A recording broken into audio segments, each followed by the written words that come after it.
Hey everyone, me Kevin here. In this video, I'm going to break down what Cathie Wood just said. I'm going to add perspective and commentary as well as my opinion to add to what she said to provide more insights into what the heck is going on. So first things first, and this is expected, M2 money supply growth is down. Even though QE, quantitative easing by the Federal Reserve, the buying of treasury bonds and mortgage-backed securities is still happening, we are seeing the money supply no longer grow at the crazy rate it was growing at previously. Was growing at 27%, and then now it's just growing at 12%, which is still higher than pre-pandemic, but M2 money supply does represent the amount of money in the economy at any given point in time, and M2 is definitely increased by things like stimulus payments, EIDL grants, EIDL loans, PPP money, unemployment money, stimulus money, and even though we have things like the child tax credit, the monthly child tax credit coming to individuals now, the unemployment boost is coming to an end, the $300 per week, that comes to an end this week,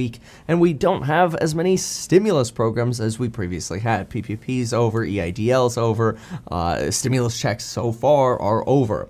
Now, when we do get to the next sort of hopeful stimulus package, we look at the $3.5 trillion package.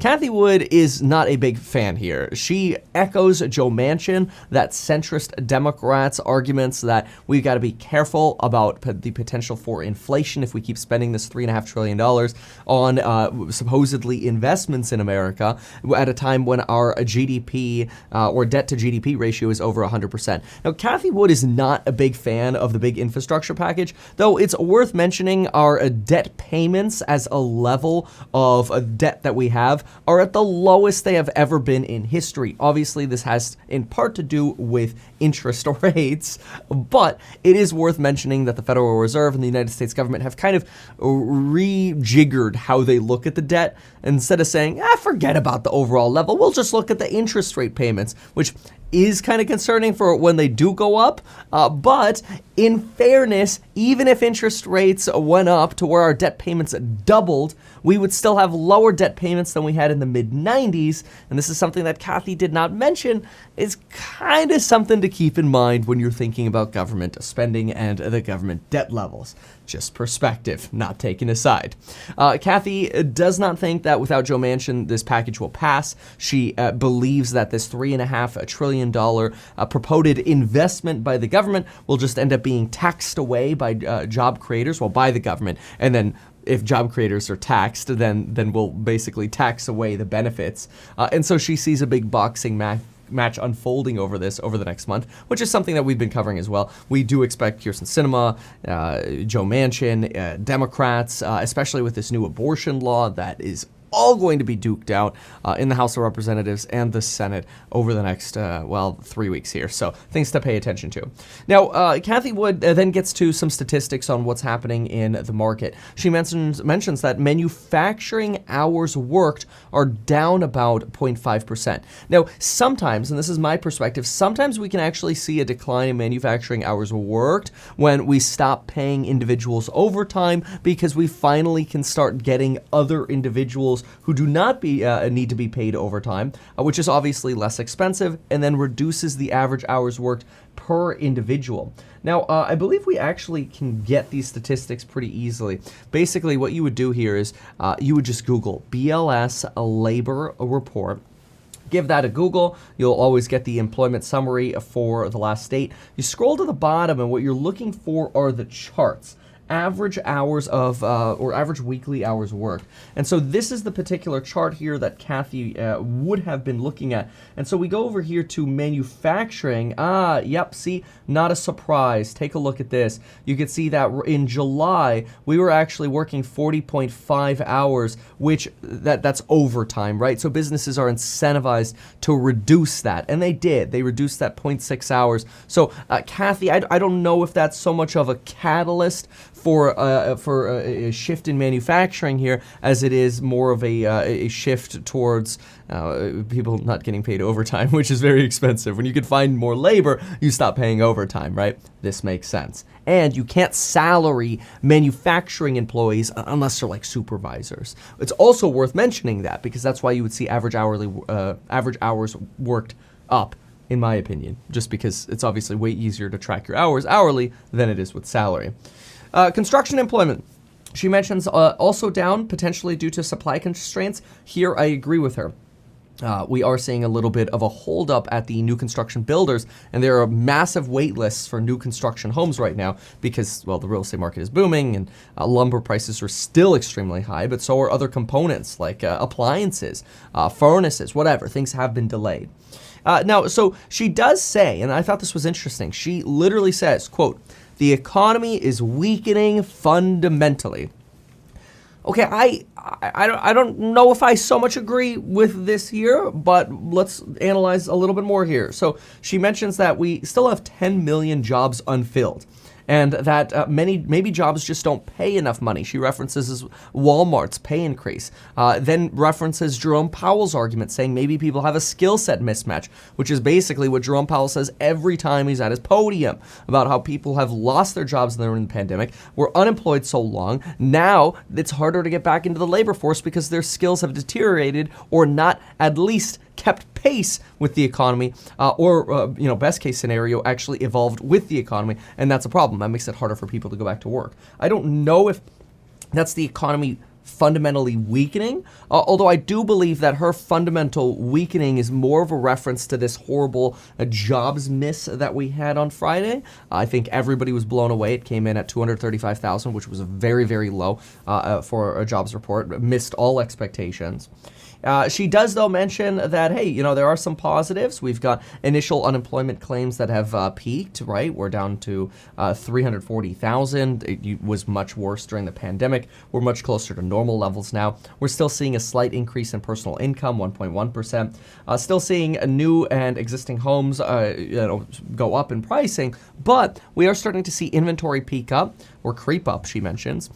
She mentions that in some markets we've seen this panic buying. Now, in this, I always like to go to the Redfin data center because it is true that inventory has creeped up, but we've also started to see that flip a little bit. So worth mentioning here, just so you could see it. So first of all, new listings are following the typical annual trend here. You saw it in 2020, you saw it in 19 and 18. Very worth comparing to 19 and 18, obviously. So new listings doing the natural rotation down. New listing median home prices inflected down, and I thought this was a flattening, and an inflection down was a little bit of a concern for the market. But look at that. New listing median home prices are actually going up again. We had this little inflection up again, which I thought was incredible. And then pending home sales are just kind of following their seasonal decline here. So it's worth noting that you are still seeing new listings, but you're seeing new listings and pending sales at a lower or slower rate. But yeah, look, in some markets, is inventory finally starting to catch up a little bit? Yes. Now, Cathie doesn't make any mention of the eviction crisis, which, could end up leading us with, in my opinion, somewhere between 7 to 12% more inventory on the market for those that end up going through eviction and those that end up selling, unless, of course, Congress's rent relief actually finally goes out to the freaking people, which governors like Gavin Newsom have been abject failures at providing to people. That's why he's getting recalled. Anyway, Purchasing Managers Index, Cathie Wood says, is a very strong 66.7% and levitating. She says businesses are potentially here scrambling to catch up. Now, I actually take a little bit of a different stance on this as well. I don't consider massive purchases by businesses scrambling to catch up, though I do believe that maybe some of the reason is a catch-up because we've had these shortages, but I think there's actually a bigger reason for this. And look, I'm not trying to discredit her reason as businesses trying to scramble to catch up. I just think that's maybe 30 or 40% of the issue. I think the bigger issue, and it's not really an issue, is that businesses got so screwed by not having enough inventory on hand that they're purposefully over-ordering and overloading up their inventories to prepare for the Christmas selling season. That's my take. If I got screwed during the pandemic for not having enough inventory, you can bet my next order is going to be 30% larger just so I have a little bit of a buffer, or heck, 2x it, whatever. You know what I mean. So, capital spending, she says, has been very strong. Tech spending shift to get in tune with the digital age. She very much thinks that we are going to see this continued shift to spending on stay at home, work from home, digital age. Remember, investor in Zoom, it makes sense. And she's not wrong. I do believe Zoom, DocuSign, these things are here to stay to some degree. Their growth is going to be soft. When I say to some degree, it's worth clarifying. I believe that they're not going to grow at that exponential rate we saw during the pandemic, but I do still think that they will grow.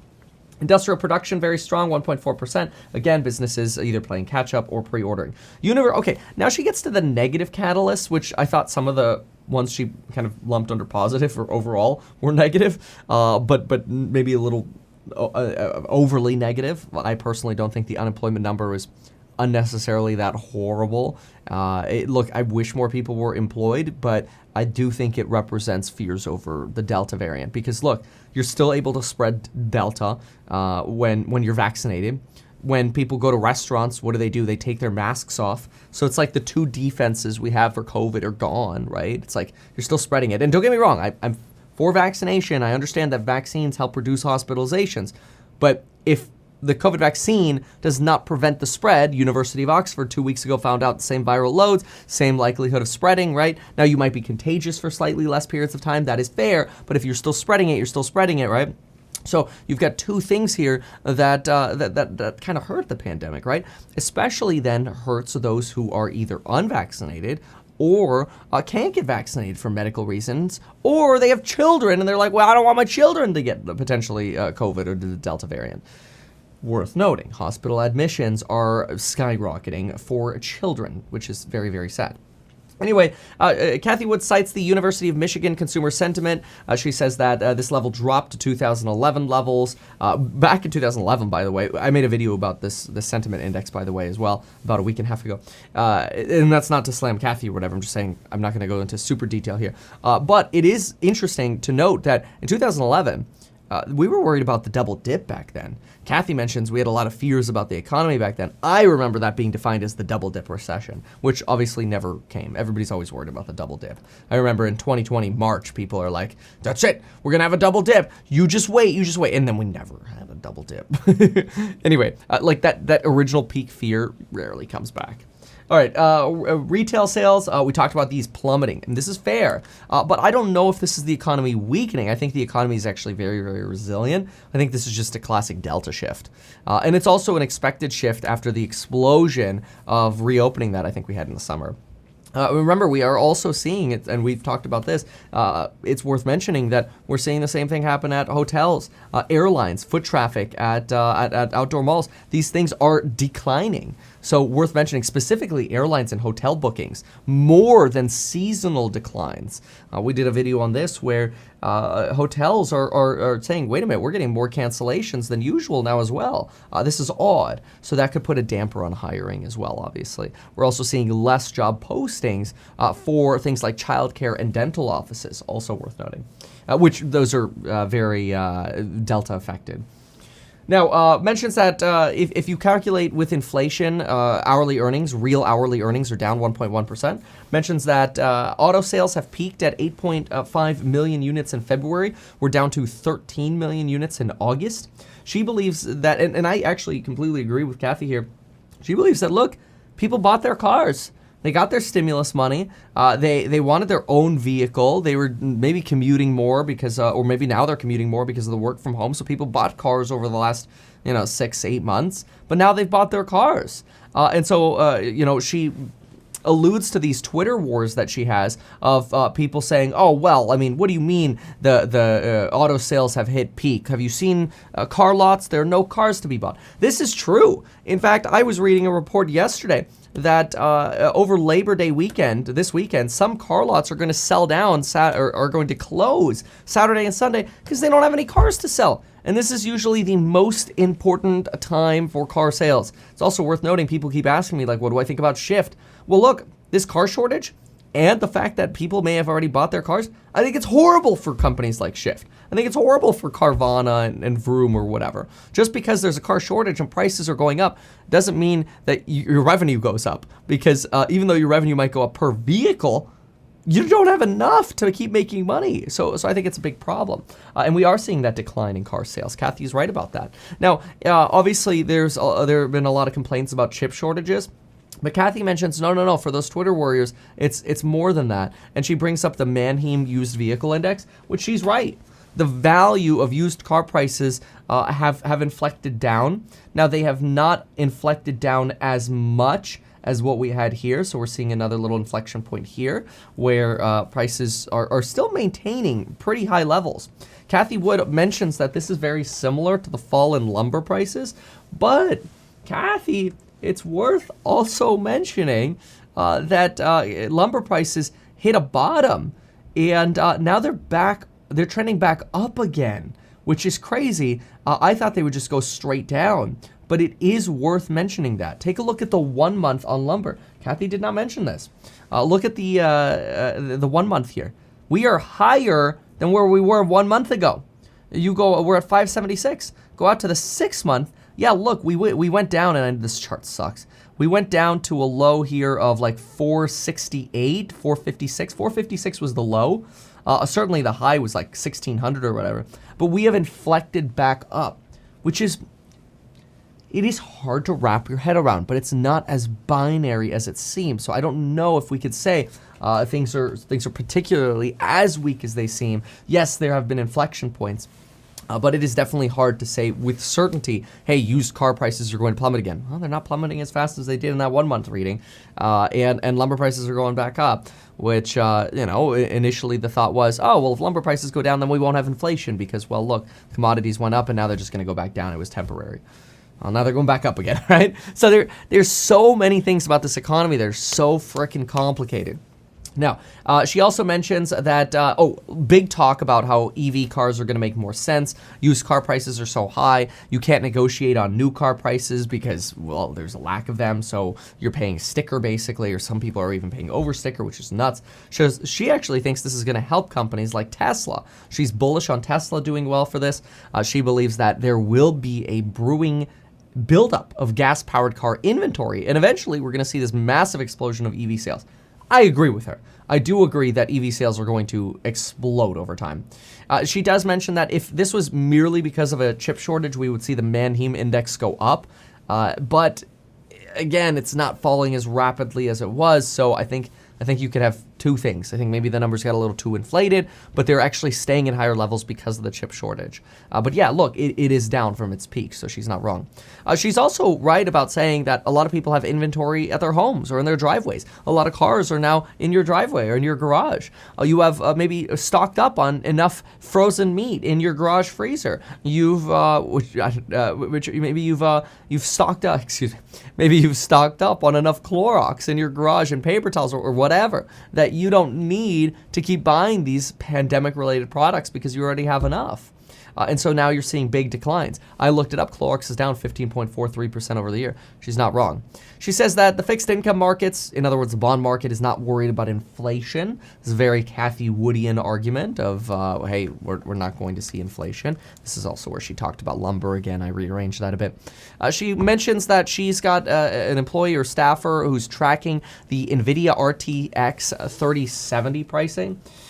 Worth mentioning, that's one of the nicer, chips that a lot of computers advertise that they include. One of the things that I like doing is I like looking at the availability of computers that have that chip built in. And she mentions how the MSRP for this product is $500, but now the thing's selling for prices that are substantially higher, somewhere in the neighborhood of $1,065, off of its peak, but still selling very high. If you go to Newegg right now, it's even a little bit higher. This is Newegg, where you can sort of track the RTX 3070. Worth noting here that Best Buy has it for $499, price match guarantee, but what good does that do you when it's sold out? Also recognizes an inflection point there and notices that prices of these chips are going up as well now that Ethereum is going back up. Now, a very interesting one was she mentions that the NXP CEO sold big shares, not according to a pre-plan. She mentions that, she didn't mention the exact details, but I know this was reported in Barron's. This was a big story in Barron's. Barron's reported that the CEO sold $29 million worth of shares, and another co-executive sold $5.8 million worth of shares. This is an auto group, and potentially that's kind of the danger of what I've been saying with, like, potentially a risk in some of the car manufacturers or auto groups because there's not enough to sell, we might see depressing numbers. Mentions that FANG stocks have become very defensive. I had a comment the other day as well where I mentioned, hey, it looks like people are going into FANG again. You know, people are using Apple and Google as safety stocks. It's a flight to safety, these stocks. And somebody went off on me for saying that FANG could be deemed safety. Look, Cathie Wood, she thinks they're cash parks. So yeah, people think they're safety. But anyway, says that people are going to growth, value, defensive, and real estate. She does believe that a rotation to innovation is happening. Obviously, that would be very good for ARK and the ARK index funds. Says that, look, we got to get back to EVs. EV cars, better for the environment. Crypto's taking off as inflation is taking off. But remember, she's not a big fan of believing that inflation is going to happen. But she's also a crypto fan. I did run a poll about this before Cathie posted her video. I ran a poll and I asked on Twitter, are you investing in crypto primarily, reason number one, because of inflation? And look at this. Out of 4,000 votes, I was surprised. 48% of you said yes. And I said, if CPI misses on September 14th, will crypto fall? 32.4 of you, or a third of you, actually said yes on that. Cathie then talks about the benefits of DNA sequencing cost declines, benefiting, dealing with disease. The cost of AI is coming down, and the convergence of these is going to help us a lot with healthcare. Good for companies like Vertex, CRISPR. She says oil prices going up helps EVs. Cathie's been talking about oil prices coming down, but obviously we've seen a lot of volatility in oil prices. So, you know, sometimes we revise with the market a little bit. But, yeah, hey, look, that gives us a thorough overview. And if you like my perspective, always consider checking out the programs linked down below on building your wealth. Really appreciate you being here. And, folks, we'll see you in the next one.